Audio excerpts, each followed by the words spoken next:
Bethany writes me on Twitter, Dave, do you have any advice for motivation for those of us in baby step 2?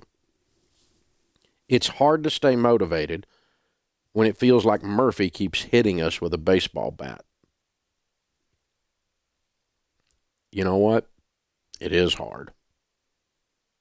You're exactly right. It's been a long time ago by a number of years, but emotionally I can remember it like it was just a moment ago. You just feel like about the time you take a step forward, somebody knocks you back too. You know, I can't get ahead for getting behind. You know? You finally get a little bit of money saved up and the stupid transmission goes out. Finally scratch up a few dollars and get the nickels out of the corner of the couch and the stupid heat and air coughs and sputters. I know. It is really hard. It really is. And here's the thing I've observed in 30 plus years of doing this and having done it myself too. Sharon and I having walked right where you're walking, Bethany. Number one, you're right. It's hard. Number two, this thing of winning with money, getting out of debt, getting your emergency fund in place, becoming wealthy, increasing your generosity, changing your family tree. The whole process is hard. It is legitimately hard. One of the things that we looked at when we realized that was we said, this process is hard, but so is being broke. I mean, so's being mediocre. I mean, normal sucks. Financially, I mean, deep in debt, worried about every little thing, normal's awful. I just didn't like normal. I didn't want to stay there. And so even though it's hard, it's easier than normal. It's easier than mediocre. Live your whole life and your best shot is mediocre. That's hard. So that's what gave me motivation is I just said, I don't want to be 60 and working in McDonald's in St. Thomas. You know? I don't want to be working in McDonald's when I'm 60. I don't want to be a greeter at Walmart. I'm sorry.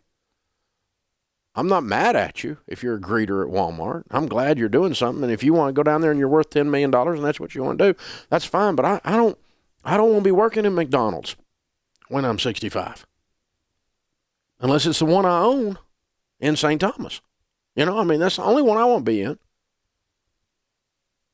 Think about it. I mean, I'm just thinking, okay, so what is the way out? The only way out is what you're doing, this baby step 2, and fighting your way through it and going, Murphy, you no good so-and-so, I am not going to put up with you. You are going to keep hitting me with these negative things. And, you know, the only promise I can make you, Bethany, is it's worth it to fight through it. It's hard, but it's worth it.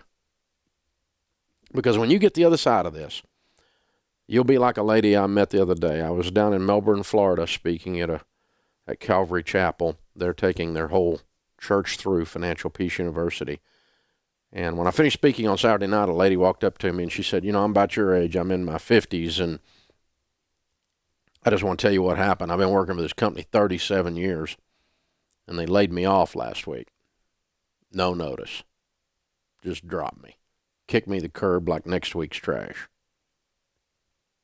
She said, I was hurt, mad, driving home with tears running down my face. I was scared. What am I going to do? I've lost my job. And then she said, and then I thought, wait a minute. I'm okay. I've got several $100,000 in my 401k. I've got 6 months in my emergency fund. I don't have any payments. I've been doing this Dave Ramsey financial peace stuff. I'm handling money God's ways.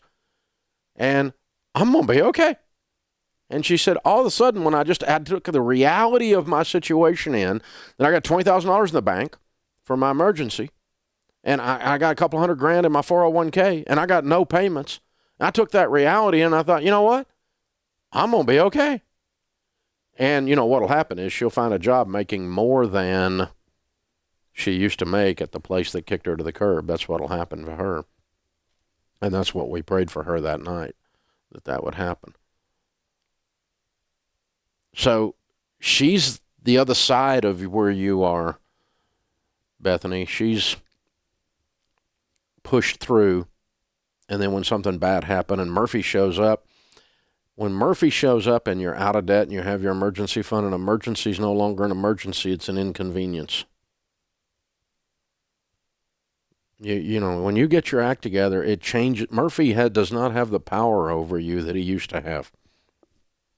But when you're broke, and I remember being broke, when you're broke, every little thing is a big drama. It's like everything that can go wrong will.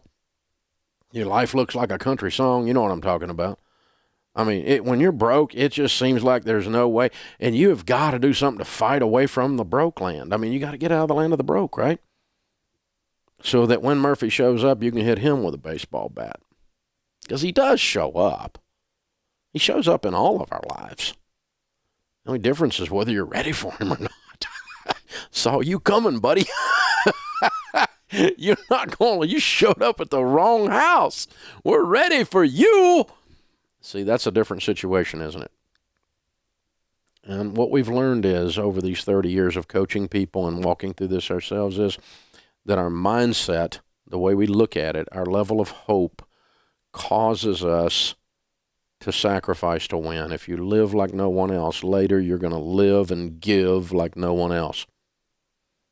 No discipline seems pleasant at the time, but it yields a harvest of righteousness, the Bible says. No discipline seems pleasant at the time, but it yields a harvest of righteousness. It's a pretty simple idea. And Bethany, I know it's hard. All I can promise you is it's worth it. It's hard, but it's worth it. Whatever you do, don't stop. You got this. You got this. Never quit. Never quit. This is the Dave Ramsey Show. Hey guys, thanks for watching. If you enjoyed this video, click the subscribe button to get the latest content and check out these other great clips from the show.